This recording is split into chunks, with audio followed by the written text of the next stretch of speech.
So look, y'all.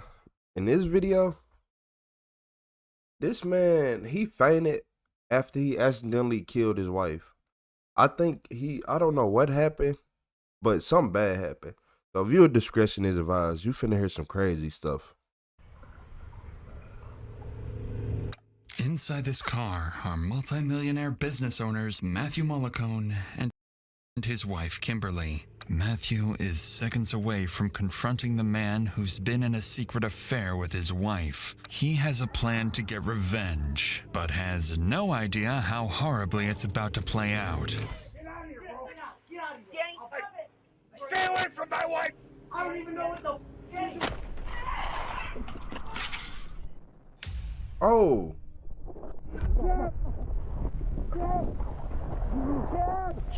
We're taking 150 back to the road. You need to get back over here. It's my wife. Get to work, please. Hands up! As officers rush to the scene, they're met with multiple shooters, families scrambling for help, and 2 critically injured victims. And while Matthew sits in the back of a cop car, he has no idea his wife, the one he just got into a shootout over, is lying feet away with a fatal wound to her neck. Please. She didn't make it. She died. Oh, no! No! No! What?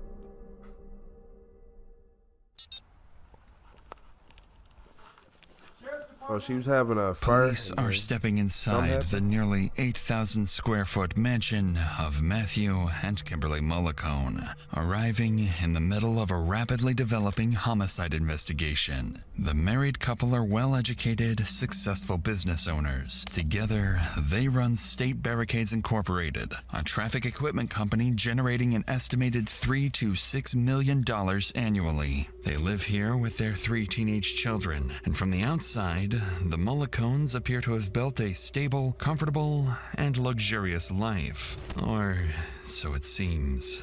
Because behind these walls, someone has been living with a dark secret, one that's been buried for years, and it will soon change this family's life forever.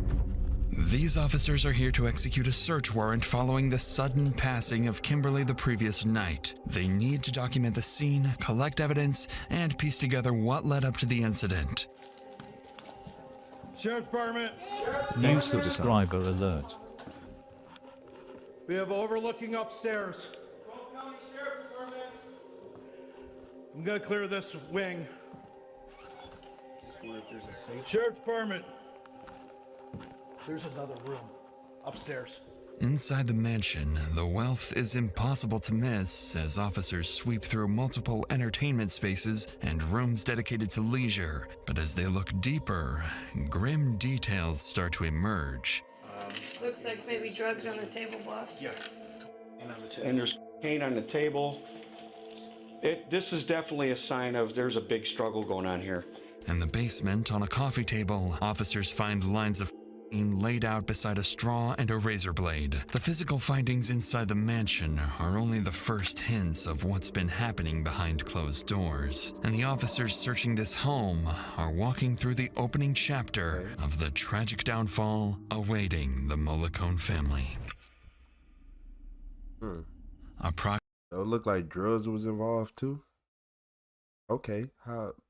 Yeah. Approximately 15 hours earlier, around 7:15 p.m., Kimberly and Matthew start their night in the basement of their mansion, drinking, smoking, and using substances. This is not the first time they've done this, but this time, an argument about Kimberly's affair with another man is in full swing. Matthew believed the affair ended years ago after he confronted her about it, but earlier that day, he discovered it never stopped and that Kimberly transferred nearly $60,000 from their company funds to her lover's debit and credit accounts.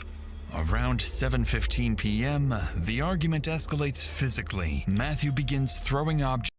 $60,000 to your side piece? Hey man, don't play with me. If you're gonna disrespect me, you're gonna do it the right way. Don't play with me. Breaking glass, shoving Kimberly, and shouting insults. And the basement starts to look like the aftermath of a struggle. At 9:20 p.m., the couple leave the mansion in their white Jeep Grand Cherokee. Matthew has one firearm on his hip and another accessible inside the vehicle. At the same time, Kimberly's secret lover is at home, winding down from a barbecue with his pregnant fiancée, his parents next door, and his sister's kids playing outside. They have no idea that within minutes, their quiet evening will take a drastic change. He going over their house?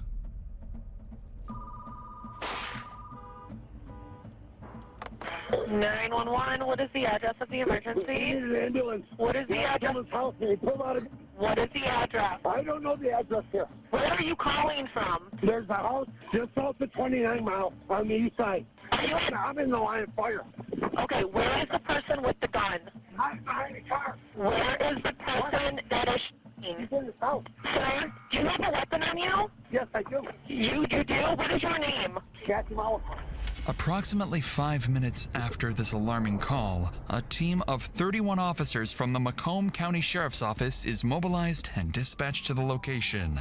All they know is that a man named Matthew Mollicone is trapped in the line of fire and that somewhere nearby an active shooter is targeting innocent victims. When officers arrive, they quickly notice Matthew taking cover behind a smoking car. Get down! Get down! Get down! Hands behind your back! Don't move. What's your name? What's your name? What's your name? So he pulled up with his wife to their house and he didn't expect them to have guns too? And y'all all in like country life, like rural areas? Like, okay. Her name's Kim. Her name's Kim. Don't fucking move. All right, I got my wife. I ain't gonna say country, but you know what I mean. Like it's enough wildlife out there if you need a weapon. She didn't deserve this. They've got a shooter in the house right there. He's 35-ish. 35 years old. White t-shirt. Black hair, white t-shirt. What's his name? Danny. Yeah, Danny, 35 years old, white t-shirt, dark hair. Don't trust him. He carries 2 guns.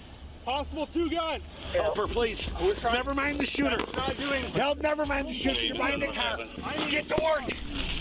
Matthew is clearly distressed, begging officers to save his wife, Kimberly, who is still trapped in the backseat of a car about 100 feet away. 300 feet beyond the car stands the shooter's hideout, a house with multiple windows, an open garage door, and countless angles from which to fire. In the next few seconds, the officers must make a snap decision, neutralize the shooter first, and risk Kimberly bleeding out, or step into the dangerous open field to save her.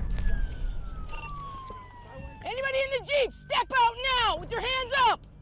Hands up! Face away from me! Get out of the Jeep!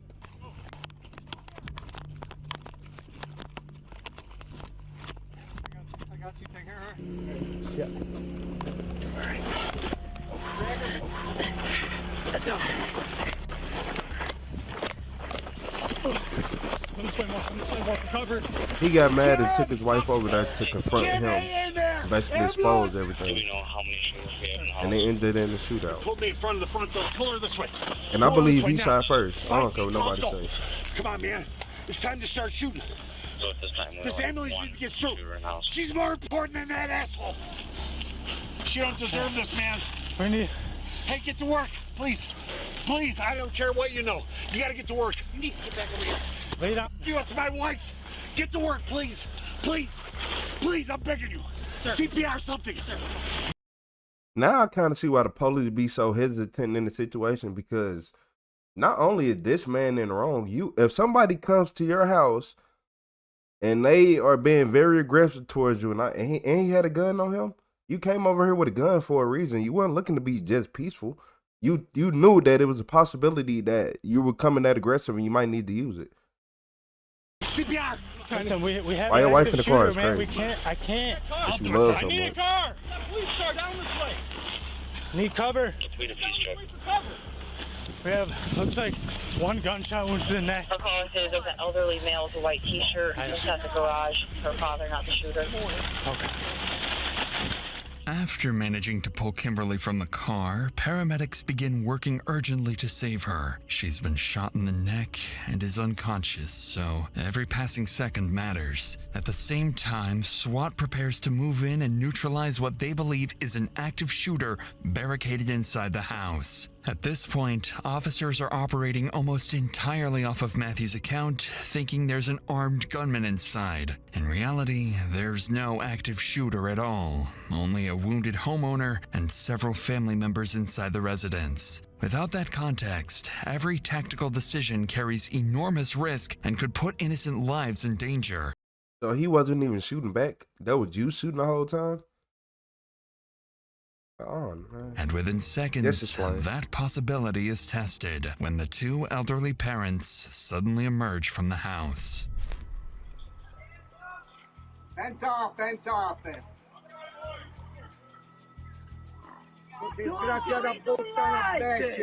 You're ruining my boy. Yeah, fatti scerare, bitch. You bitch. Now if he knows what they've been trying to... Come on, walk out to us! Come here, sir. Right behind you, so it's up secure. Come here. Sir! Harmony, come on! Sir, stop 1 second. Ma'am, you keep walking towards me. Stop. Come on. Here, right here, come here, come here. Come here. Over here. Hands behind your back. Right. Hands behind your back. It's okay. It's okay. It's okay. It's okay. It's okay. It's okay. It's okay. It's okay. Who else is in the house? My daughter alone, my little grandchildren. 2 little children? And my daughter, Gabriela. Your daughter, 2 grandchildren, and your yes, son. my... Where's your son at? In the floor. Yeah. Right here, Salvatore. FYI, there's a piece right next to your left foot. Because of a language barrier, officers are only able to piece together fragments of what the elderly couple is saying. It sounds like their son is wounded inside the home, along with his fiancée, sister, and 2 children. Strangely, the couple themselves appear unharmed, despite having just exited the same house where the alleged gunman is believed to be hiding. This observation leads officers to believe that the wounded son inside the house is the gunman Matthew claimed had been firing at him when police first arrived. But before they can reassess their strategy, someone else suddenly rushes out of the house.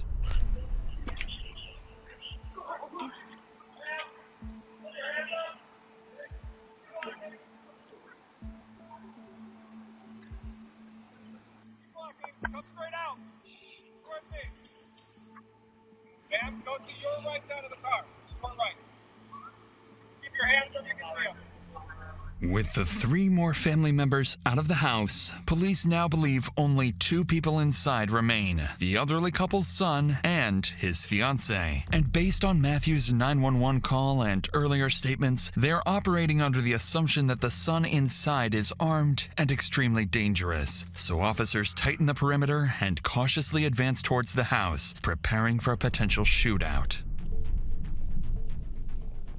I got it. I got a revolver on the ground here.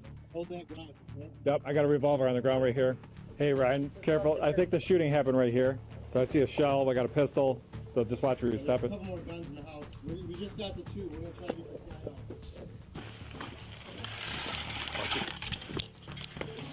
Sheriff Flat! Sheriff Flat! Show me your hands!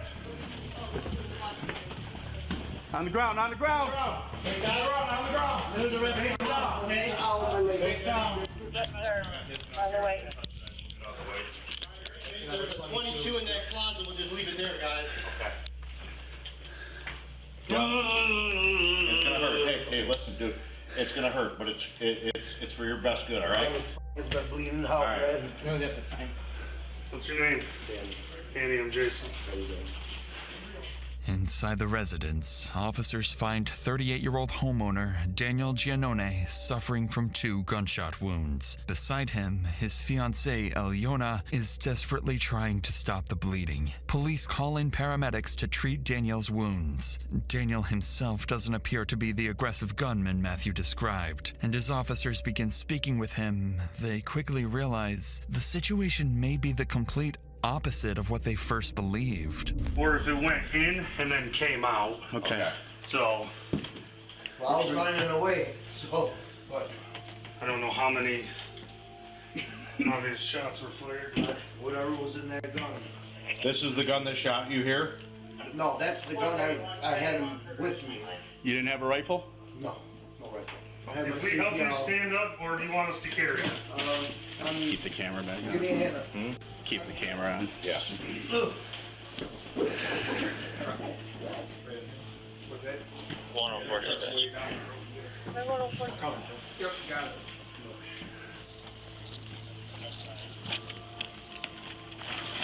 I don't know what happened.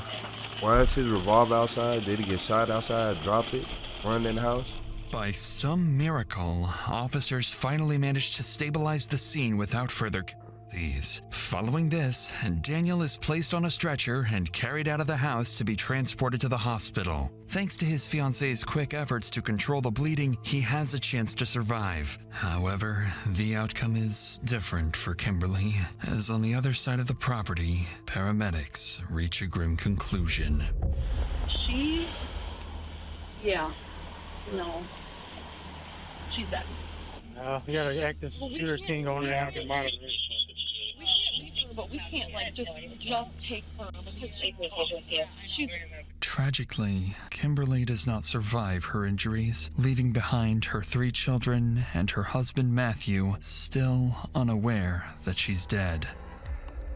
With that, the case immediately turns into a homicide investigation, and police must determine exactly what happened, as it's clear something isn't adding up. Just a few hundred feet away, Matthew is placed in a patrol car and transported to the station. Daniel's fiancée, sister, and parents are also taken to the station for questioning. Back inside the house, officers finally have a moment to breathe and begin piecing together what happened. But not for long, because they're about to discover there's an entire basement they missed during the initial search. It's completely unchecked, with something interesting waiting downstairs. We got enough of these. I'll pick them. I don't know. We cleared it pretty quick, so just take a good look around. I know there was a Ruger 1022 in one of the closets. Okay. All right. You clear piss check?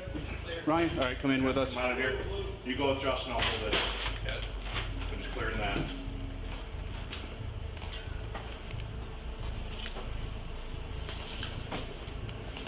We got a door closed. Separate room from where I'm at. I'm just gonna open it. Go. Don't go. Don't go. Yes, you okay? Yep.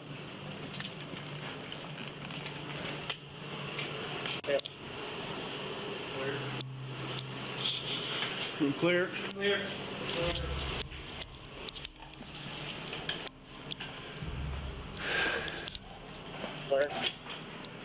As if things weren't already complicated, the officers just stumbled upon something entirely unexpected, a seemingly hidden marijuana grow operation. But the biggest discovery is what they don't find: CCTV cameras. Officers already spotted multiple cameras around the house, making the absence of any in the basement suspicious. This exact CCTV system will soon prove crucial to solving the case, revealing exactly how the shooting unfolded and who fired the fatal shot. Beautiful. We got cameras. He's got cameras. Oh, that's the husband. By the time the house is fully cleared, police begin locking down the scene and send Kimberly's body for autopsy. Following this, some of the most experienced investigators in the state are brought in to take over the case, led by Detective Frazier of the Macomb County Sheriff's Office. Frazier quickly begins identifying the people he and his team will need to focus on. Matthew, a supposed victim of the shooting, Daniel, the wounded homeowner, and Daniel's inner circle, mainly his sister, Gabriella, and his fiancée, Alyona. Despite the detectives' combined decades of experience, this case will push them to their limits, eventually leading to one of the most morally controversial trials in the state of Michigan, and forcing detectives to make one of the hardest calls of their careers, letting the man who fired the fatal shot walk free.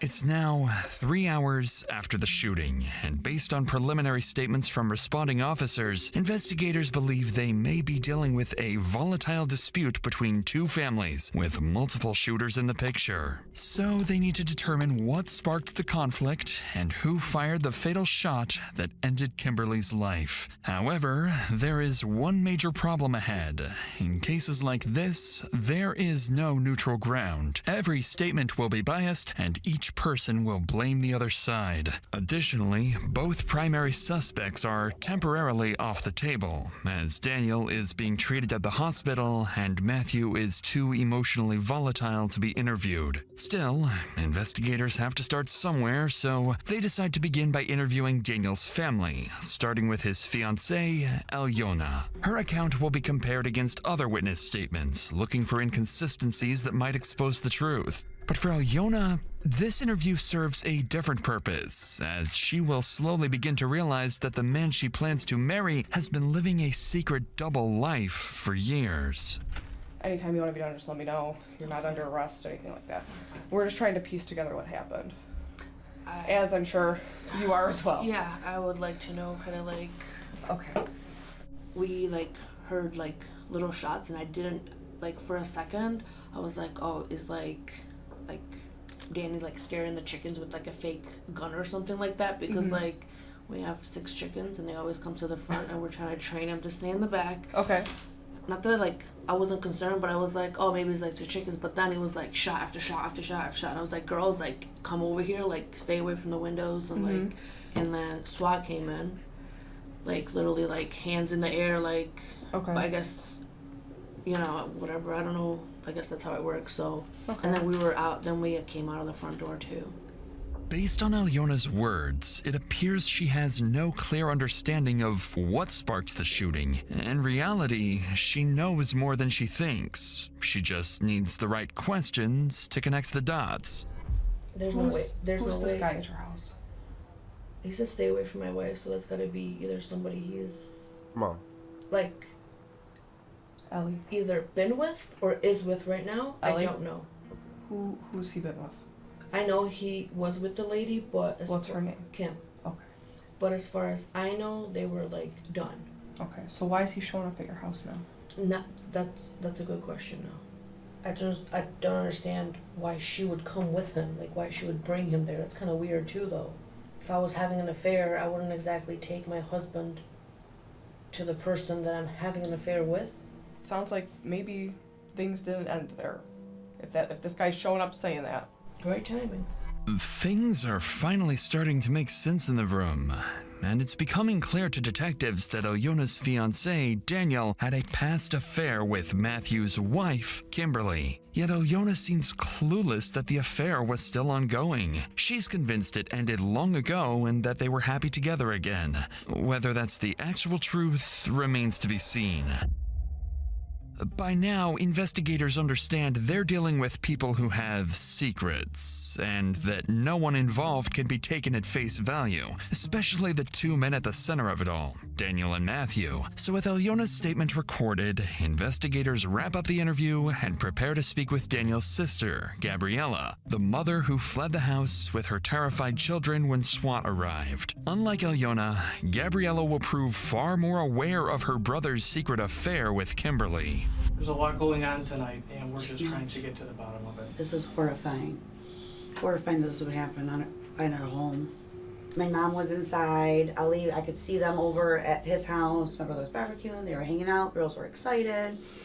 DTE comes. We start having a conversation, telling me what's going on. Well, then I started hearing crazy rounds of gunshots. Like, not normal. So I look over, and I just start hearing yelling. I see this white Grand Cherokee in the driveway, a lady out of the car screaming. At that point, I had no idea who it was, what was going on. This maniac comes at me, ready to shoot me and my husband. I heard the lady go, "No, Matt, no, she has kids. No, Matt, no." And my husband's like, what? And I dropped to the ground. I pissed myself, lost my shoes, everything. Were you able to see where Dan came from? I don't know for certain. My brother has a CPL, he didn't have it on him, obviously. We were home. Who would think that something like that would happen? I'm assuming he ran in, grabbed his gun, and came out. Okay. To defend himself. He normally carries a gun? He has yes, he always has his concealed pistol on him, always. Okay. This is something a crazed lunatic would do to a family. Naturally, Gabriella takes her brother's side, claiming Matthew was the aggressor and insisting Daniel acted purely in self-defense. However, this version of events will later be called into question once detectives finally get their hands on the CCTV footage. For now, though, Frazier shifts the conversation to Daniel's secret affair, hoping to uncover whether Daniel could have killed his own lover, worse yet, in front of his own children and family. But look, this was confusing me. So the husband and wife was already doing drugs. We gonna put it there. Y'all was doing drugs and drinking before y'all got here. Y'all was snorting whatever y'all was snorting, and y'all went over here. So he was already tweaked out and mad already. He brought his gun with him for a reason. And if you're on my property, you being angry and aggressive and being like you finna hurt me, I have the right to shoot at you. As far as Dan goes and this fella that shows up, have you ever seen this guy before? I have seen him once. My brother Dan and Kim Malakan. The reason why I found out who Matt was is because I saw her. She's like, "Matt, no," and I knew that was her husband. So I knew that she had relations with my brother years ago. I know that she's had a tumultuous relationship over the years with her husband. That's all that I know. She used to call me on numerous times, basically telling me, you know, what's going on with her life, marriage. I felt bad for her because I knew that she was an addict, and I know that he was an addict. When's the last time that you've talked to her? Maybe a few months. So it's been a little bit of But she would call me from different numbers all the time. It would never be her number because I wouldn't pick up for her number Did she ever anymore. text you? Yeah, from different numbers, again. Because I would not pick up for her anymore. I had her blocked. I didn't want to expose myself to that anymore. I didn't think it was appropriate. And my brother knew that. Like what happened today I know is wrong and it's inappropriate. Yeah. Highly inappropriate. Yeah, I understand. And mortifying. And my children would be exposed to this. I'm very disturbed. Yeah, okay. And that's rightfully so. I mean, and my parents and my 80-year-old dad and my 76-year-old mom. I feel like I'm in a movie right now. Gabriella leaves little room for doubt. The affair between her brother and Kimberly is, in her view, the catalyst for the entire confrontation. With that in mind, detectives conclude Gabriella's interview and begin weighing their next move. Lead Detective Frazier has more than 2 decades of homicide experience, and by now he has a working theory of how the shooting began and what connects the 2 primary suspects. But one crucial detail remains unresolved. Who fired the fatal shot that ended Kimberly's life?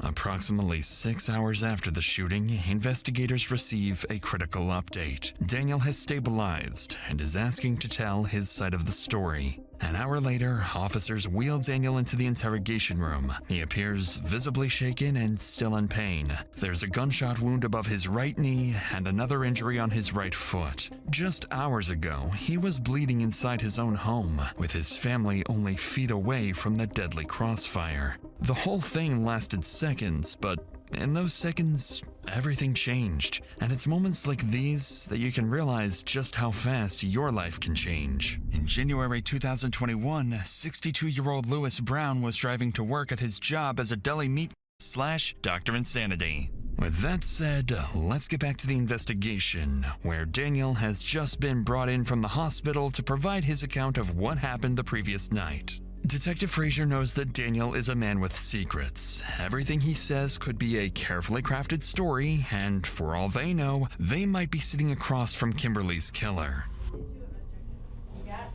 Hey, how you doing? I've seen better days. Oh, I'm sure you have.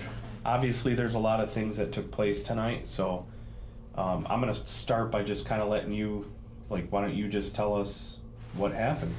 I was just in the girl, you know, I just got done barbecuing. Mm-hmm. You know, and next thing you know, this white truck, I didn't know who it was at all, you know. The white truck came out, and a man came out of the car. Came towards me. I didn't know who it was, you know. I had my business truck outside. I figured, you know, somebody wanted something, but he came to me pretty aggressive. And from that point on, like, it's just like a daze for me. And he, like, you know, he like showed me his gun, you know what I'm saying? And I had my weapon on me, and you know, I'm like, leave. And next thing you know, like, you know, he's ready to fire shots at me. And that's all I remember, I swear. Like, everything was like blank from that point on. Like, I just was like, it just like, I froze. I don't know. I froze, like, when he pointed that gun at me, like, started shooting, I just froze. I don't remember anything, like, I just froze. According to Daniel, Matthew arrived out of nowhere and immediately started brandishing a gun on his property. But this is where the story begins to blur between self-defense and murder, because detectives are about to learn that Daniel's own actions may have set the deadly shooting in motion. Would you be able to just kind of draw me a layout of where your garage and how your driveway is and stuff? Okay. Oh, the barbecue was right here. Because I just got done barbecuing. Work van was right here. Okay. So this car pulls up right in the freaking driveway, like he owned the house. Okay. So that car pulls up and you're outside. I'm outside. I'm in between the garage, like inside the garage. Okay. He comes up there. Stay away from my wife. I'm like, what are you talking about? And then all of a sudden, like, it hits like a light bulb. She comes out of the car, and he's like, you know, he's brandishing his gun when he's walking up, like he's about to shoot me.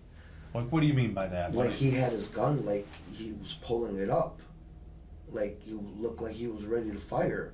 He's like ready to fire, and you know, he's ready to grab his gun, and boom, I shot one in the air. I'm like, get the fuck out of here. You shot one in the air? Yeah, because he was gonna pull his gun out. And he looked like he was about to leave. The bastard started firing shots, and I ran out, and I ran for my life at that point. I'm out of bullets. So then I'm running around the house. He got me.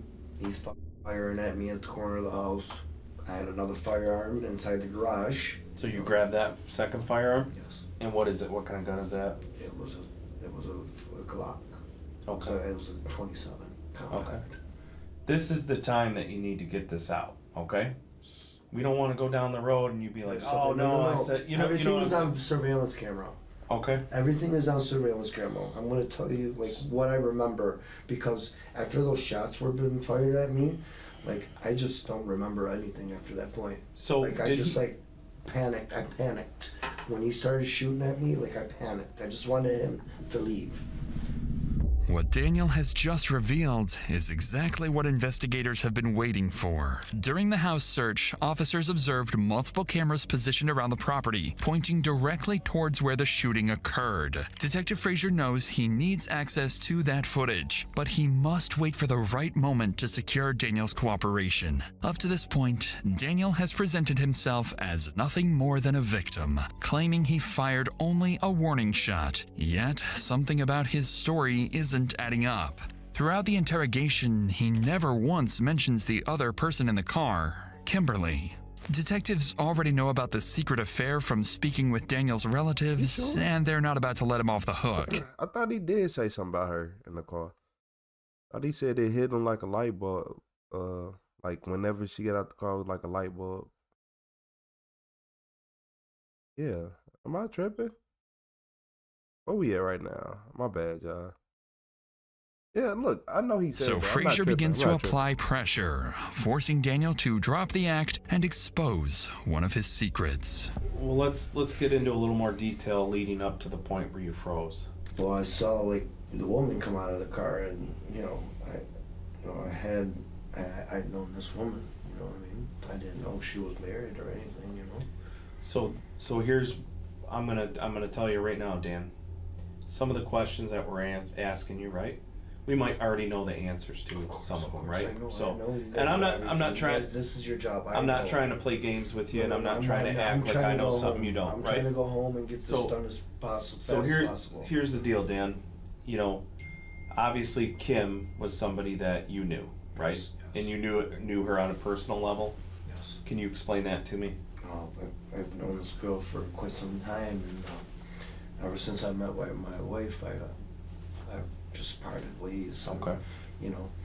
I'm trying to put this together. We did get the information. We know that you had relations with her. Let's go back. I've had, right? But what I'm trying to figure out is why tonight. That's what I'm trying to figure out. Right, Danny, too. what happened recently? Why would this come to fruition tonight? I swear on everything, I have no idea, because that's what my wife is telling me what is going on. I don't have any calls from, like, I don't call her, period. Now, I know in the past, your now fiance had some issues with her. Yes. Do you know if maybe these two started talking recently, or has she alluded to that maybe, do you know if Kim knows that you're having a baby? I don't know. It's just Tuesday night, 9 o'clock at night. Why now? I don't know. That's the same thing I'm trying to get at, because I've been with her in a long time. It's already been 2 years that was done. As soon as I met this girl, I was done. I was like changing my life around then. It's evident that detectives are onto something here. Daniel insists he hasn't seen or texted Kimberly for 2 years, something that can easily be verified once they access his phone. Though Daniel's phone holds something far more important to the investigation: CCTV footage. But once detectives decide to ask Daniel for access, his answer will raise serious suspicion, to say the least. Hold on, first off, I thought he was the victim at first, but now I don't trust either side. Both of y'all need to go to jail. You and the husband. Cause you just sitting right here lying, and the fact that she wanted you, did she know your hair was like this? Alright. I'm just saying, the fact that I don't see this, man. No, me and my wife, man, we're best friends. There's too much going on. We do everything together. If I show you my entirely phone, too I'll much. show you the things that we do. We are always. How can I access your phone? Well, why you guys need my phone, though? Well, this is what's going to happen. We have your phone. We also have your fiance's phone. We're going to get the information one way or another. The other part of it too is it just goes to the other part of this story, right? Because obviously there's a couple sides to this story. You got your side, you got his side, right? Obviously his take on things is different than yours, right? It's gonna be, right? You're presenting us with your version. Yeah. We have another version. Guess what? We've got cameras that caught it all. Right. We need to look at that. Yeah. If we don't get to see these cameras, I need to speak to somebody to tell me to direct me to the right route, guys. You gotta understand. I want to help, but I have to have my lawyer. What kind of cameras do you have? I have Ring cameras. Ring cameras, yes, and they're surrounded. The whole house. You said it caught the whole thing, right? And it should have, yes. I know what you're doing, Danny. You want to watch this first and make sure that it all adds up. No, I'm telling you guys 100% truth, guys. Honest to God, I have nothing to hide. I want to help you guys, but now, like. Are you worried about it? Absolutely not. This man came to my house. I mean, this man came to my home. Are you into some other illegal activity that you're worried about on your phone? Absolutely not. No. Like, I know you have a grow. I have my license for it. I gotta speak to somebody. If I could speak to somebody, one of my family members, to see what the hell, like, real what quick, I should do. I do want to let you know something though. In this situation, Kim, she's dead. So she was struck by a bullet and she's dead. So, I mean, apparently nobody told you that. I don't know what the hell happened if he did anybody tell you that, Danny? Okay. So maybe this will shed a little bit of light of why we have to do our due diligence here, because somebody lost their life. He came to my house. I did nothing wrong. We're just trying to make I did nothing wrong. I did nothing wrong. They came to my house, man. I had my nieces, and this guy is shooting at me, fucking 17 fucking shots.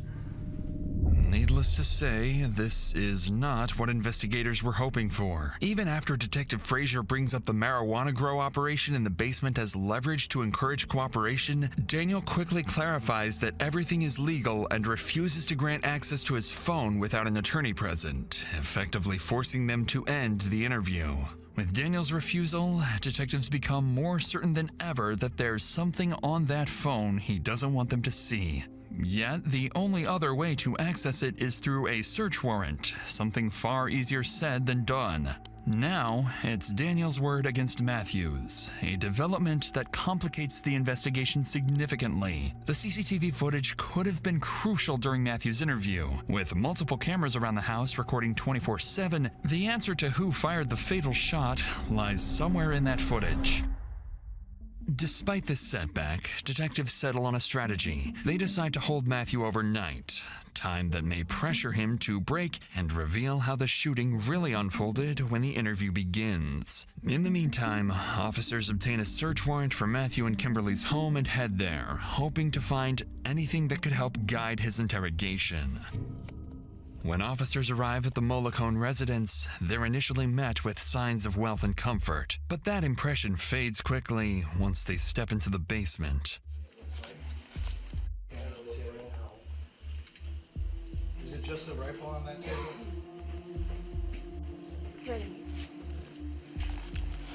No.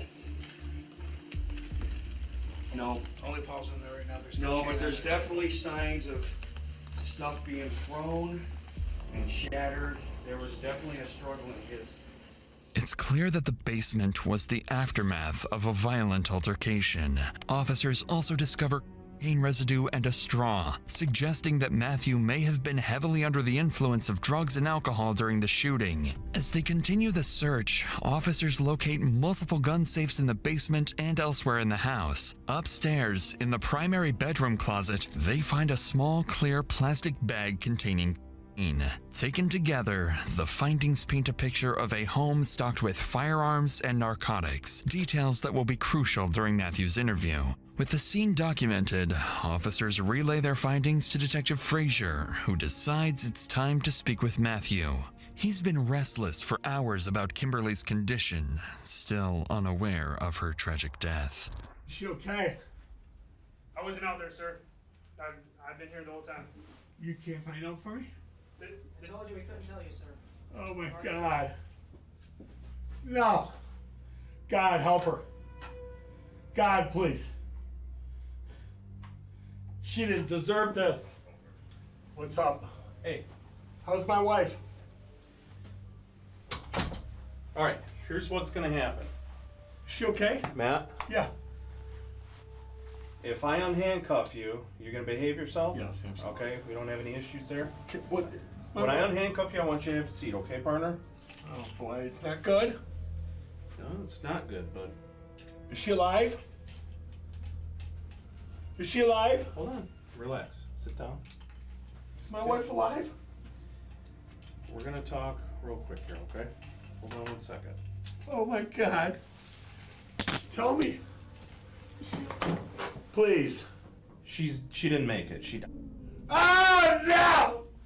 No! No! No! Oh my God, no! No! Oh my God! Was she shot in the chest? Oh my God! I'm sorry, I was next to her. We were trying to get the out of there as these shots were driving in reverse. Oh my God! Oh my God! What has she done? Matthew appears devastated, unable to control his emotions. Yet, to Detective Frazier, something about his reaction feels off. Detectives like Frazier are trained never to take anything at face value, carefully watching for even the smallest inconsistencies in a suspect's behavior. And in the moments that follow, Frazier's instincts would prove correct, as Matthew's behavior is about to shift completely. What just happened? Psycho! That asshole! my God! Did he make it? That's why my wife's dead, because I'm a horrible shot. What a psychopath. Do you want to tell me about it? Sure. This guy and my wife have been having an affair for 9.5 years. I found out about it 6.5 years ago. And I found out about it again 45 days ago. We were going to the house for her to tell him, stop calling me, I'm done with you. You had an affair with somebody for 9.5 years? Y'all was married. Y'all was together. Okay, look. Nah, 9.5 years affair? You wanted to be with them. Y'all was basically together. And then she sending him money? Yeah, she was sending him money, y'all. 60,000. He's engaged too, you know. He's cheating Yeah, on we his know. fiancée. Yeah, we know She's of. cheating on me, you know. She was gonna end it. And I said, I'll go with you. Make sure it's safe there, because he's got him and the girl there. After his emotional breakdown, Matthew suddenly regains composure, prompting Detective Frazier to question whether the reaction was genuine or calculated. But once he's calm, Frazier asks Matthew to walk him through the shooting step by step. It's a strategic decision to lock him into a specific version of events, especially because Matthew has absolutely no idea the entire confrontation was captured on surveillance cameras. Her and I get out of the car. As soon as I get out of the car, he comes out of the garage like this, like a police officer, right at my face. And I put my hands up. And I say, whoa, bro. And she screams at him, Danny. And I said, stop with my wife. As soon as I said that, he shot at me. I ducked around to the back of this car here. And I pulled my firearm and I started shooting at him. He ran this way. I said, Kim, get in the car.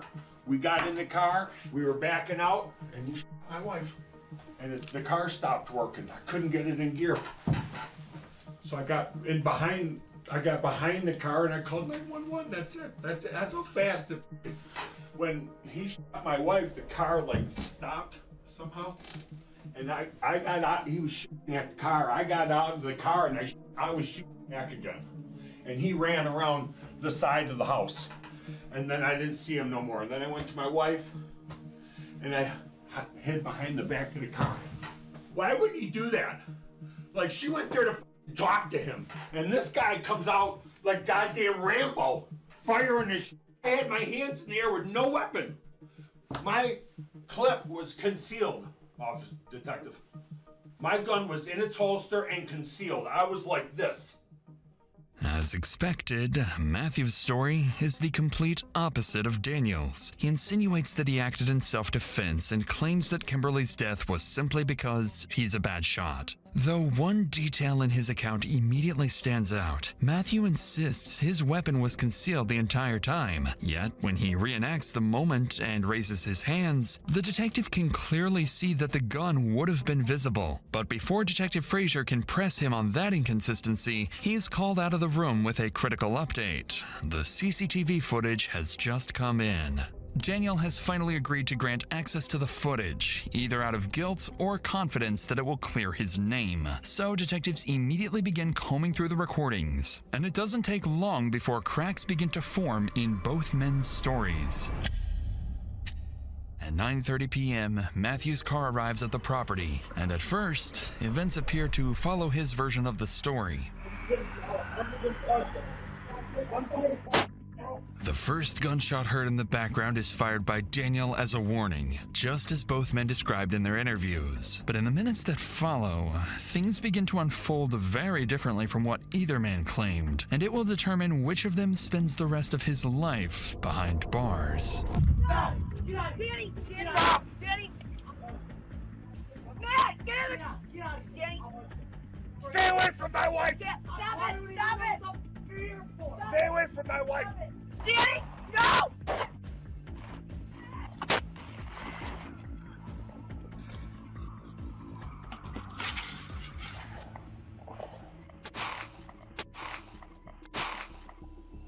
Oh, look, he probably ain't get hit until he went in the house then.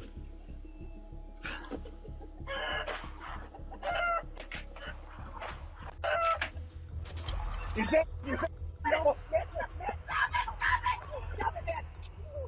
else has a gun here? Get out of here. Let's go. Who else has a gun here? Let's go.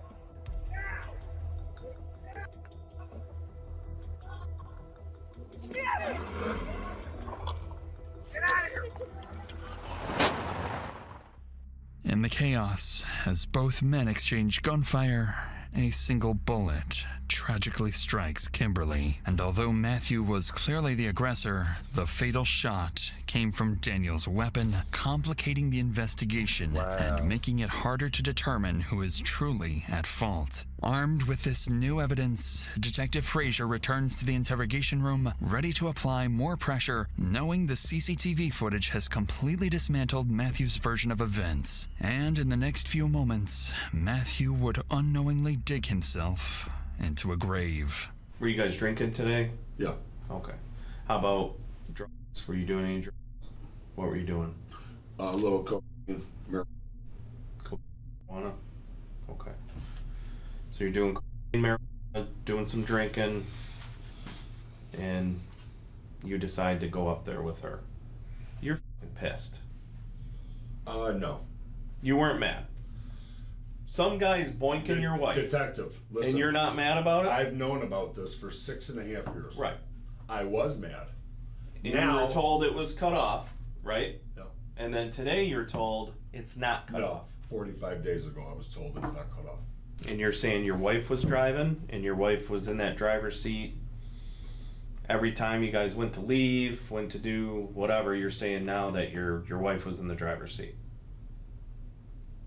Yes, she drove there and she got in the driver's seat and put it in reverse. To back up. Correct. But the car wouldn't. What happened with the car? I don't know if we hit something. It was smoking. Maybe he shot it. I don't know. It wouldn't move. What do you mean you were? What is that? I had it in reverse, and it felt like it was stuck, either in some mud. Mm-hmm. It wasn't going, and then it started smoking from the hood. And when I saw that, I got out of the car. So you were. It was like. Was it like you had it in gear, but you were stomping on the gas? When Kim was, she fell over to the side. He's at us at this point. I hop from the passenger into the driver, turn it, and it won't go. I got it, and I'm like this, you know, and it won't go. So then finally I put it in park and I get out and I go behind the vehicle, and that's where I called you. In a not-so-unexpected turn, Matthew admits to taking beforehand, something detectives already knew after searching his house. It's at this moment that Detective Frazier would finally confront Matthew with the one piece of evidence he can't talk his way out of. I don't know anybody that's gonna buy this. I wasn't mad. I went there like all cool, all... Like, this story right here, this is a crazy one. This twist is so crazy. My mind is just stuck. I'm like, okay, so we know the husband gun didn't do it. It came from the revolver, I guess, that was outside by the garage on the ground. And then he said he went and grabbed the Glock too. So he probably, I don't know. All great. Just thought it was gonna be a, you know, I'm sorry, but I don't believe that for a second, Matt. And I don't think anybody else does either, because it just doesn't make any sense. Well, that's going to be easy to prove your theory wrong. Go check for blood in the garage or a bullet hole in the garage. Also the cameras. Okay, there you go. Beautiful. We got cameras. He's got cameras. Does he? I can't tell you all that. Well, I hope he does. You better. You'll look for those, correct? We gather all the facts. Okay, good. Everybody's got a story, right, to tell. I hope he's got cameras. You know, the problem is that you drove up there in that driveway, and that started this whole chain of events. What's illegal about that? One of the cameras, you know, those Ring doorbell ones. One of the cameras was pointing right where you guys were. Okay, good. And you're telling me right now, this is true. You'll see. You're saying this exact story is true. What you described to me. Yes, I hope. And that's it. You're not. leaving anything out. That's how quick, and that's what happened. I don't know how this is going to play out. I really don't. The truth prevails. Hopefully it does. With the evidence laid bare, Detective Frazier concludes the interview. Now he and his team need to do their due diligence before making the hardest decision of the entire case. Who, if anyone, should be charged for Kimberly's death? In the days that follow, recorded jail calls capture Matthew sounding confident he can beat the case, insisting the truth will clear his name. Hi. Hi. Hi. Love you guys. Love you. I miss you. Miss you too. I'm gonna get all this situated. I'm gonna get home to you soon, okay? Alright. Okay, good. Okay, good.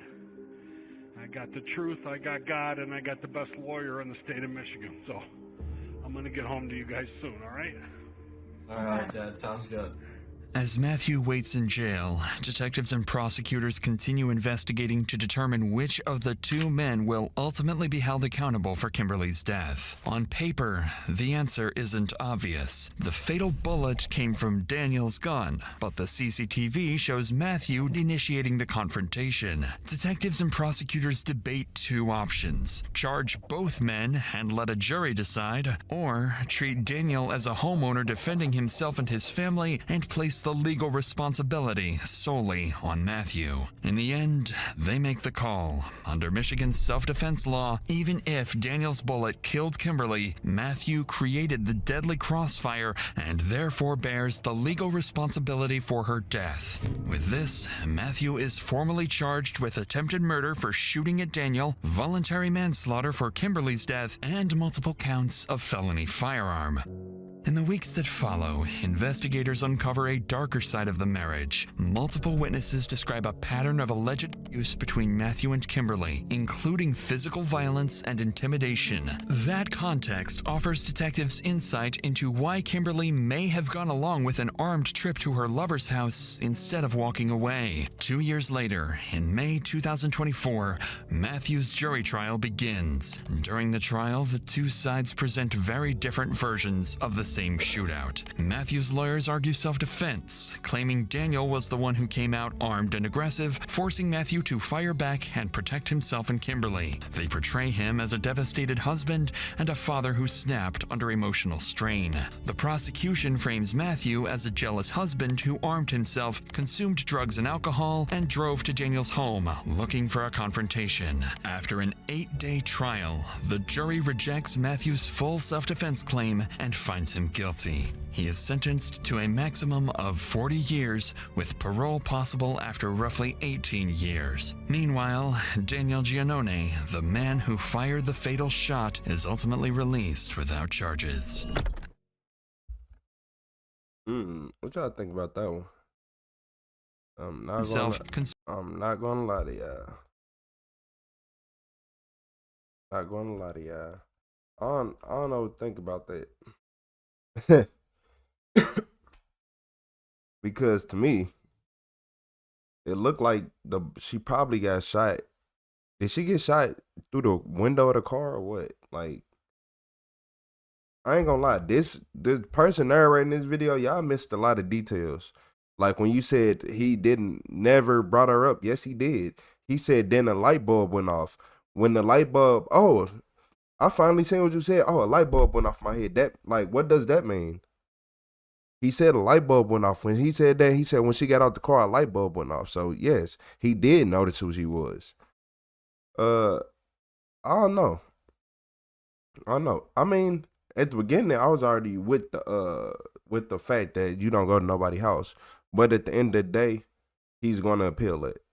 I'm sorry to tell all y'all, he's gonna appeal it and he's gonna win or get way less time because, or they might redo the evidence.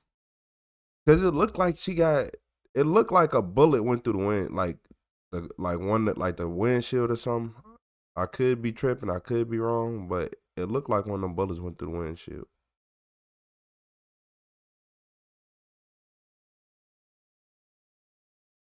So if they was if they was going back, Like if he was retreating or whatever and the bullet went through, then I hate how you can't just find the. I don't know. I'm usually able to find this stuff pretty quick, but this new YouTube update, I don't know. Ain't see nothing. But I think I think a bullet went through the windshield and probably struck her. But either way it goes, it's a lot. It's a lot that's wrong with this. It's a lot that's wrong with this. First off, like I'm finna just be realistic. I'm finna be very realistic because a lot of people are y'all brains be melted. For her to be she a female, right? And he cared that much about her. For a fact he cared about her and he really did love her and all that.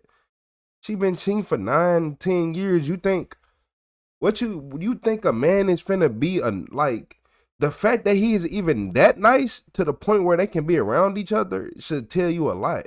The fact that she doesn't have bruises all over her body, all over, that should tell you enough right there. Like people don't want to sit right there and speak facts.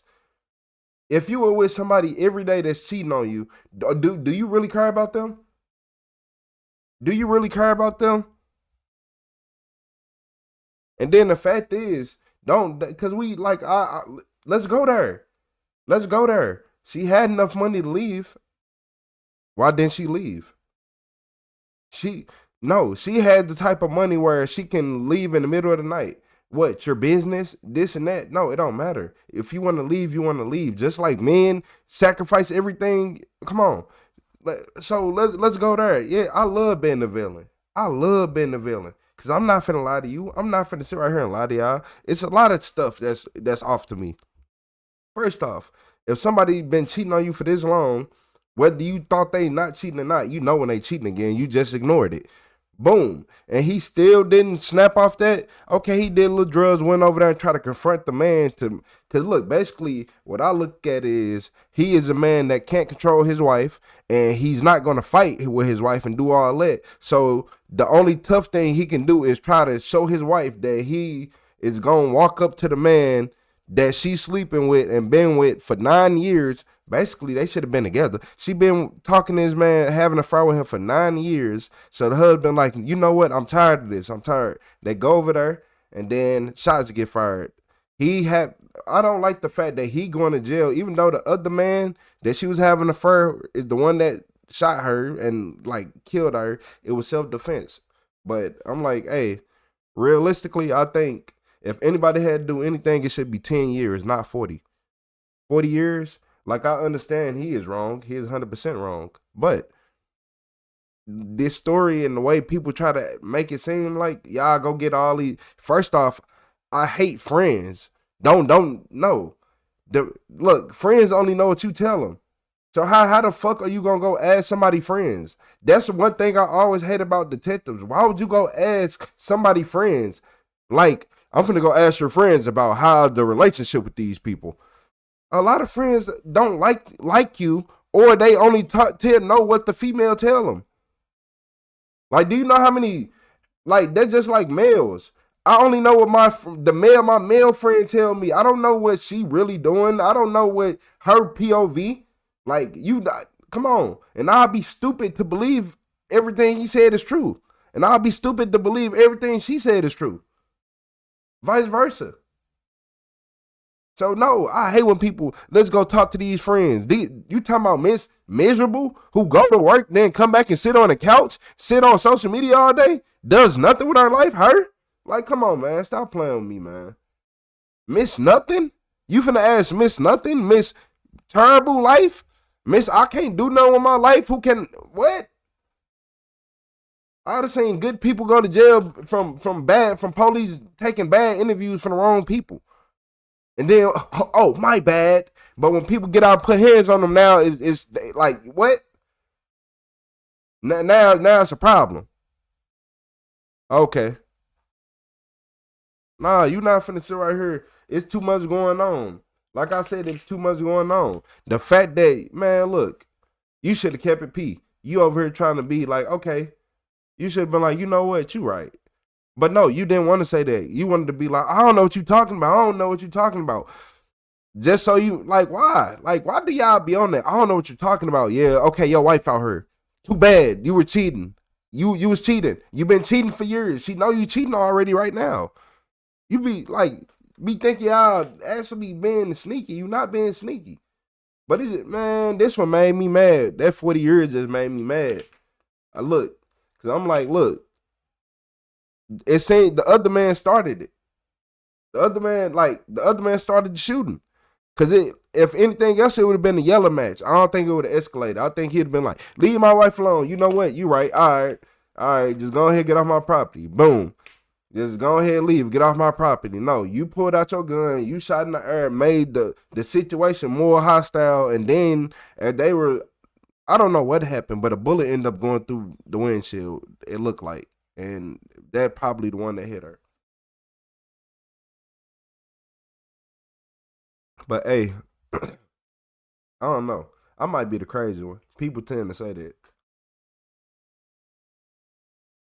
It just a lot of things don't make sense to me. A lot of things don't make sense to me. Like, how is you a bad person and you cheating? She been cheating for almost 10 years, and he still ain't put hands on her. So how is it? Like, I don't understand. I don't. That's what I don't be understanding. How you a bad person and you ain't put hands on nobody after they been cheating for 9 years and stealing your money? Like what? Man, you better stop playing with me. I don't know what the fuck world y'all live in. Like y'all, what? Is you crazy? Like, is you crazy? Stealing my, man, you stealing my money, giving it to somebody else, you cheating, and I ain't putting no type of, I didn't touch you. You are still walking around smiling every day, living lavish. Come on, you better stop playing. Stop playing. Stop playing with me. Stop playing. Y'all not finna sit right here and act like it was more. Oh, he was just this big, terrible person, and he did this, and it was always the abuse. And nah, y'all not finna do that. That's what you're not finna do. You're not finna do that. And especially y'all not finna listen to her miserable friends and her miserable family members who don't do nothing in life. No, you're not. That's what you're not gonna do. The same people who gossip about celebrities every day, like they know what they saying. Like, I don't know why she wore that. I don't know why she wore that. She should never wore that. She look crazy. She look like this. She look like that. I would never do that. They just wasting. Like, you don't even got the, man, stop talking. Like, you can't, you ain't even on a level. But that's who the police want to interview, right? Y'all need to start doing competency tests with these police interviews. The fuck? Y'all, that's what y'all need to start doing. Hit that like and subscribe button. Cause this one, 40 years was absurd. 15, okay. 10, okay.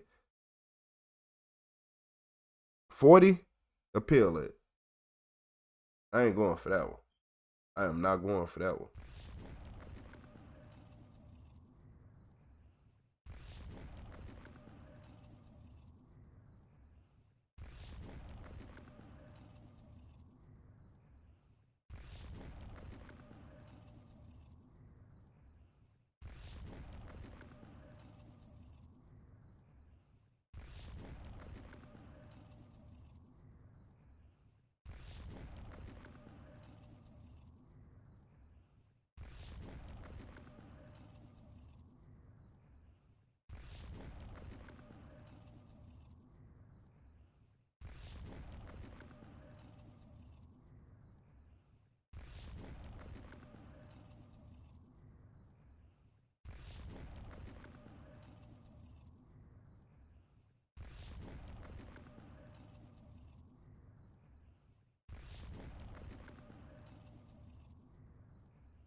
Hey, look, man. I don't know. Oh man. Look. I don't know what I was just finna say. Probably 2 + 2 = 5, but I don't know. But look, if that's wrong, hit that like button. Hey, but this killer husband realized that this wife was still breathing. Well, his wife was still breathing. I ain't gonna say this. He looked crazy, goldberg, like a goldfish. So let's see what he did. 37-year-old Tom Grayley. You're about to hear his story. The man you are looking at is 37-year-old Tom Grayley. 30. You're about to hear his story 37. as to why his wife Nicole is currently lying on their living room floor unresponsive. What happened? How did she end up on the floor? We took a shower. She wasn't feeling good. We took a shower. We went out to the couch. She said she wasn't feeling good. She got down on the floor and she fell over. I tried getting her up. I got some water. I threw some water on her. She didn't wake up. What Tom is leaving out of his story is that Nicole is covered from head to toe in fresh cigarette burns and bruises and is clearly a recent victim of domestic violence. Anyone know what happened to her recently? I have no idea. Although Tom seems to think he can act his way out of this one, he is about to get a rude awakening. The EMTs inside the house managed to bring Nicole back to life. Pulse return. Yeah, cut down. Cut down, ready. Don't worry about the heat. Ah, the look of relief. As you can see, Tom is ecstatic to learn that his dying wife has a pulse, so much so that he thanked God for this miracle. Don't worry about the heat. Just kidding. As soon as Tom noticed that his wife was still alive and breathing, he instinctively looked away from her. He then realized that Nicole could wake up and expose him for hurting her, and his so-called panic attack continued. Sit up. You need to stop. You are going to trying to breathe. You are going to fall off the step and you are going to hurt yourself. Slow your breathing down. Deep breaths. Deep breaths. You'll catch your breath. Deep breaths. Do it for your kids. Calm down. My face is going numb. Get my hands up. Sir, what do you want me to do for you? My face is going numb. I can't breathe. Get my hands above my head so I can expand my lungs. Come on, please. You're going to end up in the back of my car if we don't stop. Your kids are right here. You need to calm down for them. Did you take any narcotics or any other drug today that is affecting the way you are acting? By this point, all of the first responders were over Tom's theatrics. What we haven't showed you is that Tom has been acting this ridiculous since the moment they arrived 40 minutes earlier. I need you outside with me, okay? I want to be with my kids. I understand that, but I need you outside. I'm not leaving my kids, sir. Can I be with my kids for a minute? Sir, I need to. Listen, I'm trying to figure out what is going on so I can help I her. told you as much as I can. Can I please have a moment with my kids and try to get a hold of somebody for my kids? I need your help with this so we can help her. Can you give me a minute? Can you leave me alone, please? But now it was clear that Tom had run out of energy, so the deputies decided to wait for their sergeant to tell them what their next step should be. In the meantime, they checked in with the EMTs to see how Nicole was doing. Do you think it's drug overdose or? We had a return of pulse. She's at 95 for pulse right now. She's still unresponsive. You don't think any of this is from when she fell? No, not for that. The medics weren't sure how long Nicole would make it if she didn't get to a hospital soon. However, the closest available hospital was about 35 miles away. 47. I said helicopter for this. Are we able to get a helicopter started over to UAT over? I can try. Nobody's going to find out today. It's just a pretty critical patient. Unfortunately, getting Nicole airlifted to the hospital would be impossible because all local helicopters were grounded due to severe winds of more than 50 miles per hour. We have a post-arrest. Looks to me from blunt force trauma because she's covered head to toe in bruises. She has some teeth knocked out. I was trying to get a helicopter out. Yes. With a chopper out of the equation, EMS had no choice but to drive Nicole to Geauga Hospital. As they were preparing things, Sergeant Matt Johns finally arrived to the sight of Tom burritoed in a blanket in his front doorway. All right, I want you to stand up. Hey, tell us what's going on here so we can figure this out. You're laying down. He's cuffed. This ain't happening. So we need to put him in a police car. So yes, that's laying there. Okay. Once we get in our car, then we can start to sort through this in a rational, logical way. But when you're laying in the doorway and there's kids crying, that's not helpful. Don't you agree, Tom? And you can take your breath and it's warm. Heat. Yes, it's warm. It's warm in there. Heat high. High. Okay. Sit tight in there. Can I get my hands above my head, please? Nope. Sit there. Okay, what's happening? After the deputies gave Sergeant Johns a quick rundown of the situation, he went inside to ask the kids if they saw what happened to their mom. Where did you see Mom at when she couldn't breathe? This is guys. Okay. Was it wet because he put some water on Mom to help her? Just as Sergeant Johns was finishing his tour of the house, the EMTs were beginning their departure to Geauga Hospital. Female's being transported to Geauga. Okay. She has, they think a broken jaw. Her teeth are all broken. Okay. Her eye is all cut up. This eye is all bruised, swollen shut. Okay. Her legs are covered in bruises. Her arms. New stuff or old stuff? The face is brand new. Okay. It was around this time that Tom's parents unexpectedly arrived at the scene. Yes, really short. Juanita Grayley, who is Tom's sister and auntie to his children, showed up a few minutes later. How bad is Nikki? Can you guys tell me that? No. No? Where did you guys take her? Geauga. Geauga. I'm pretty familiar with a lot of things that go on here. Is that right? Okay. I come out here a lot. The kids will tell you that. Yeah. I've had been to check on Nikki a few times. Okay. Maybe, Deputy Gerke, you want to speak to her just outside so that everybody in the whole world doesn't have to hear everything? Yeah. Just as they exited the house, the lead investigator, Lieutenant Sean Ward, arrived at the scene just in time to join in on the conversation. Nice to meet you. Yeah, I've been out here to check on Nikki a couple times. Okay. I know that my brother has been physically abusive to her in the past. Last time I was out here was probably about 2 weeks ago, and Nikki was unrecognizable. What do you mean unrecognizable? Beat the up. Honestly, I've been in fear to contact you guys. She's asked me not to contact you guys. I just know that he doesn't like the cops and that he's kind of trained the kids the same way. I think Tom needs help. Tom is like a conspiracy theory.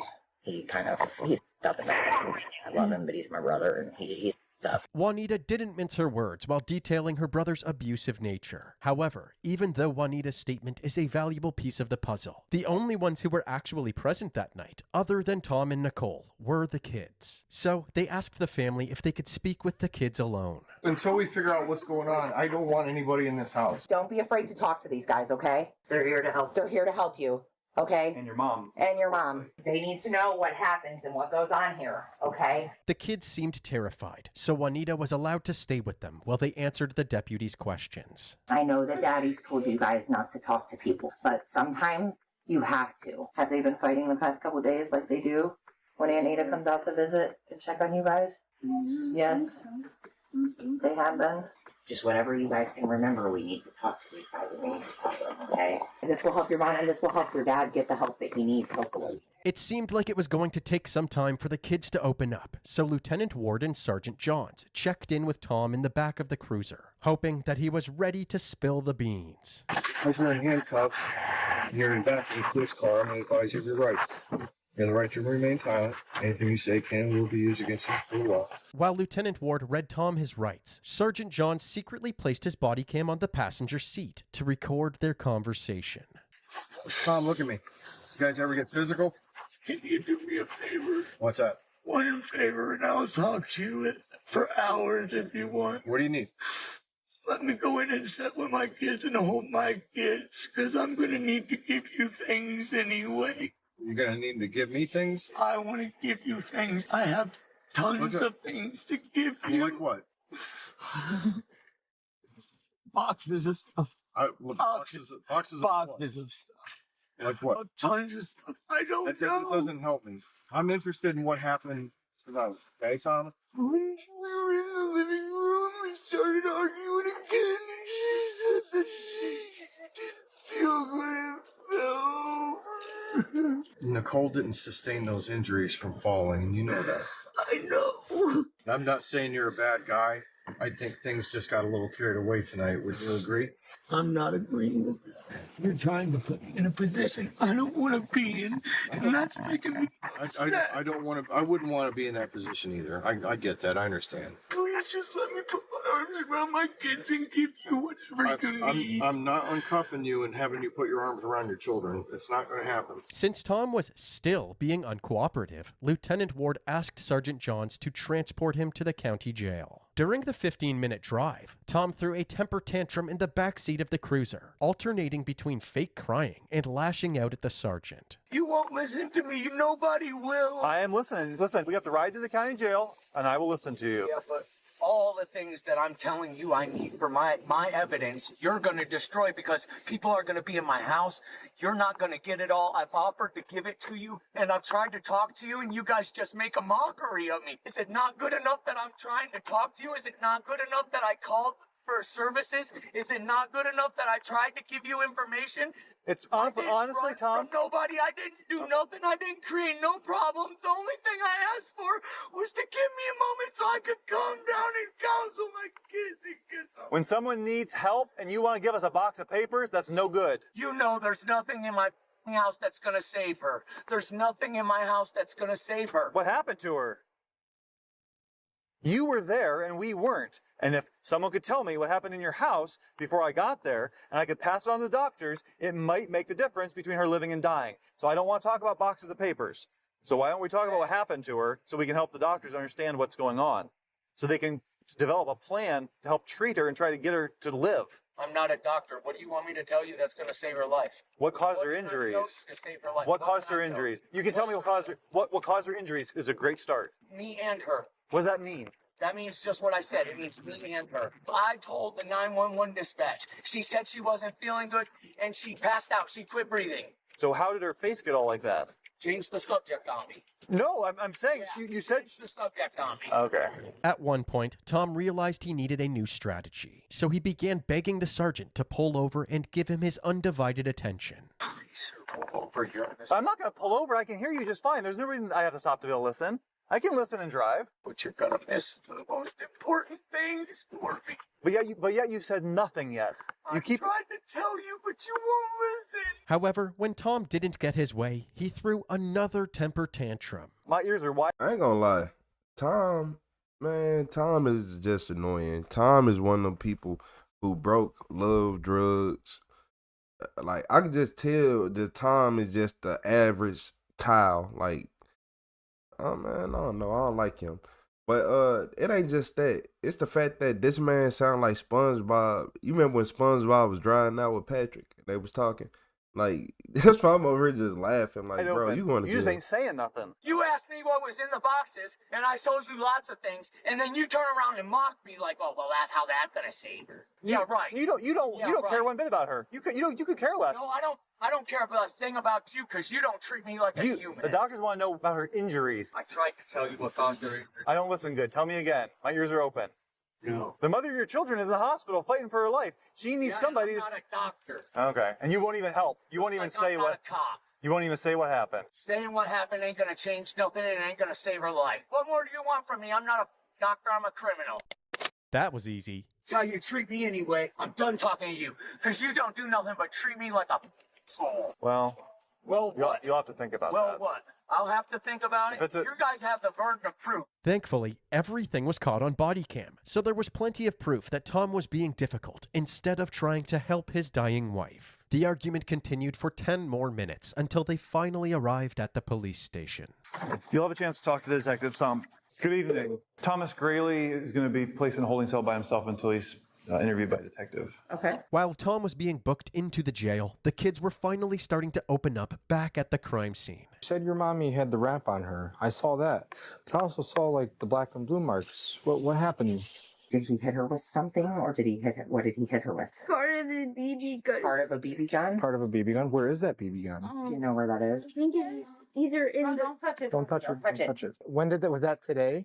I think it was last night. Last night? The kids said that Tom's abuse was nothing new and Nicole was constantly injured. Because of this, her health had been slowly declining, to the point that she could no longer walk on her own. I know last time I was out here, I gave her a hug. I was getting ready to leave, and she whispered in my ear, please don't leave. He's going to kill me. After bringing Lieutenant Ward up to speed on everything the kids had told them, they were free to leave with their Aunt Juanita. Thank you.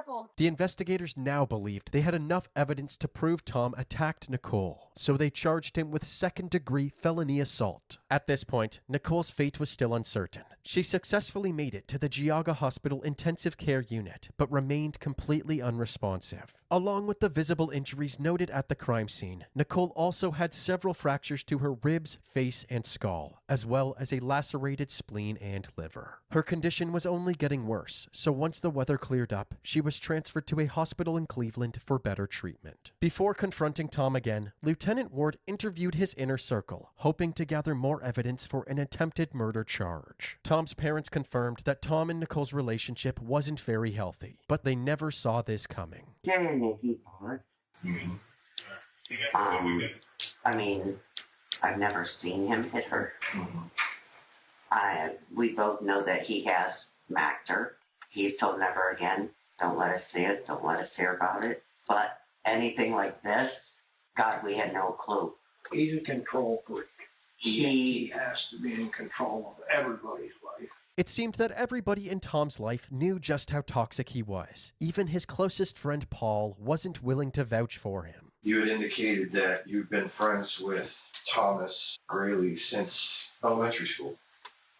Junior high, sixth, seventh grade. I mean, it sounds like you were probably closer than anybody else. Than anybody else. I mean, in all reality, which is, I guess, why I feel so guilty. He called me on the 25th in the morning, and I went out there, and Nikki was beat up. And you said that was the 25th of October. Yeah. It looked like she'd been punched in the nose, is what it looked like. Because right here was all black and blue, and then I was like, what the f*** is going on? Right. You know, and then we went outside because I wasn't going to stand there and talk in front of the kids.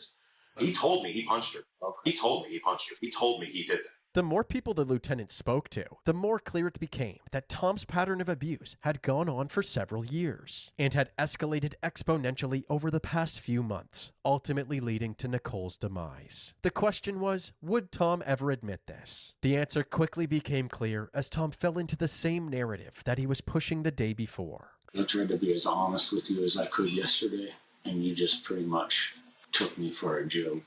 No, I didn't take you for a joke. You took me for a joke. I asked you to take me in the house, and I would give you everything I could to help you out. In exchange for hugging your kids.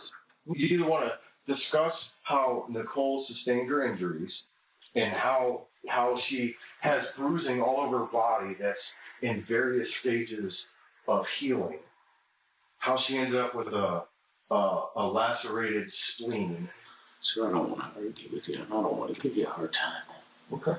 Well, my question to you directly is, how did Nicole sustain the injuries this year? And I'm not talking to you about the question. Okay. Well, here's my problem. This interview's done.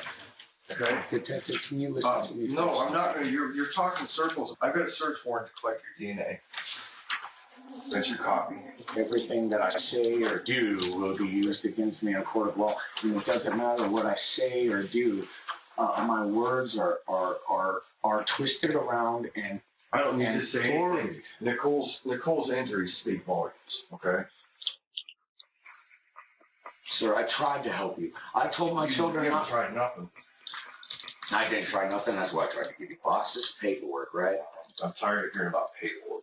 Unless the boxes of paperwork has to do with the confession, I'm not overly concerned about the box of paperwork. Can I get some water, please? Want pop? What's that? In a cup? Can't drink it out of the bottle? I'm not gonna. You can have this pop. I'm not gonna run out and get you a cup. While Tom sobbed over not getting a cup for his drink, the detective outlined Nicole's extensive list of injuries once again. Unless they're falling from a 10-story building, somebody's not going to get a lacerated spleen or liver and fractures and broken ribs. If I stand up and fall down right now, I'm not going to sustain those types of injuries. You provided. Look, I'm going to tell y'all, he don't care. He just sorry he got caught. He will be joining the gang by the end of tomorrow. He will be cutting his hair fully off and got more tattoos. I don't listen to people like this.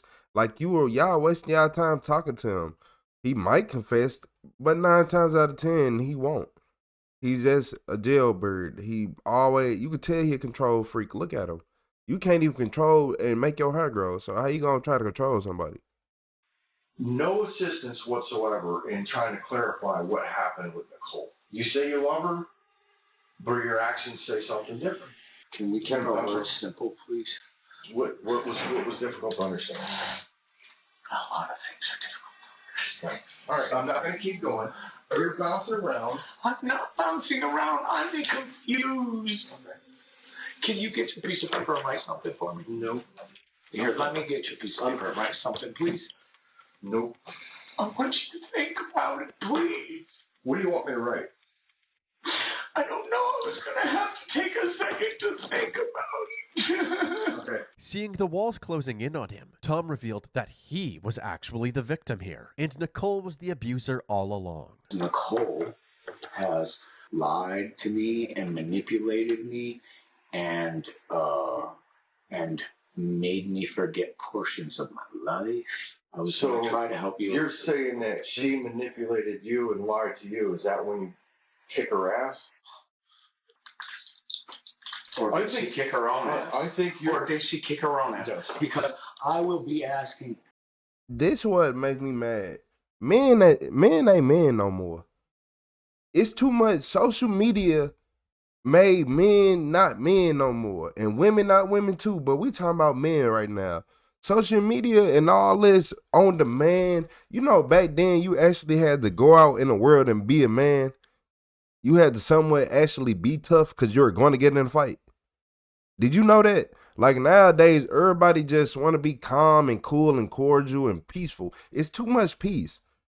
It's too much. Like social media, let's peaceful, peace. Sometimes some people need to get punched on. And he one of them. Like, no, the way he act like a little girl. He act like a little kid. Specifically a little girl, when you say they can't have something or you catch them being bad, and or they be like, I'm not gonna do it again, and you know they're gonna do it again. Like, come on. You just look like a child. Man, this make me mad. And it's all because of social media and being able to watch movies whenever you feel like it, being able to hop on. Look, at one point, if you didn't watch the TV show when it came out at this time, you had to wait. You had to wait and hope you seen it again. Hope that same, you better stop playing. You had to wait on the rerun. Like, it's just, man, the grip strength going down, act like females. You can say whatever you want to say. Manipulated me. Her injuries tell a different story. Her injuries speak volumes. What do you? But I don't understand what you meant by that. Well, you don't seem to understand much of anything. You're not going to control this. You're not going to control this interview like you controlled Nicole. Sir, I have been as honest with you as I can. Yes, I have. I told you I can't even understand 10 years of my life. How do I make you understand it in 5 minutes? I'm done talking to you. I'm done. Tragically, Tom never received a cup for his soda. The interview was concluded, and he was promptly brought back to his jail cell. A few days later, Nicole finally succumbed to her injuries. Her manner of death was blunt force trauma to the head. Nicole's death resulted in Tom's felony assault charges being upgraded to aggravated murder. Tom pled not guilty and was denied bond. While sitting in the Ashtabula County Jail awaiting his trial, he made a phone call to update his mom. Hello, this is a free call from Thomas Greeley. What he didn't realize was that the investigators were listening in. How are you? They offered me 30 to life. Oh, did they? I'd be 60 years old after 30 years. So you're going to trial then, right? That's why some of the investigators starting to investigate. All I'm going to say is you don't want them digging through your stuff. I don't know what you're talking about. There's some things in there that nobody should see. Like what? Stuff that you wrote, just not good stuff. Everybody clearly knows that I put my hands on Nikki, but nothing says that I beat the out of her. You're not stupid. Okay, well, they're going there. Like it or not, they're going there. So I guess you need to clean. They only have a certain amount of time to prosecute me, bring me to trial, but they're going there. So whatever you're so worried about everybody seeing, get it gone. Yeah, well, there's a burn pile there. we'll have a big fire. After hearing these statements about destroying evidence, the sheriff's office obtained a search warrant for Tom's home. None of the paperwork they found was bombshell evidence, but they did find Tom's phone, which blew the case wide open. On the phone, they discovered multiple videos that Tom recorded over the past 2 months where his horrifying abuse was on full display.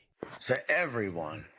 You see, I touched Nicole a little bit with some cigarettes because I was trying to get Nicole to answer some basic questions about what's going on here, and she wouldn't say nothing to me. And I try to talk to her, and I try to love her, and I try to explain it. I just want to be 100% transparent because I think she's trying to set me the up. That even though she looks like she does, I'm trying to explain to her that there's a judgment coming. And if she thinks this is bad, wait until she gets to judgment, because I want to make it very clear. This is my boat, and I run this. And I just want to make it clear that I don't beat on Nicole. I don't beat on Nicole at all. I teach Nicole hard lessons out of love. These videos, which Tom recorded himself, essentially guaranteed a conviction. Once he was evaluated by a psychiatrist and deemed competent to stand trial, he finally waved the white flag. He pled guilty to aggravated murder, and in October of 2022, he was sentenced to 25 years to life in prison. He currently resides at Ohio's Richland Correctional Institution, a prison that's shape accurately represents guys like Tom. As for Nicole's children, they are now happily living with their grandparents. See, and that's what makes me mad about this. You wanna know why?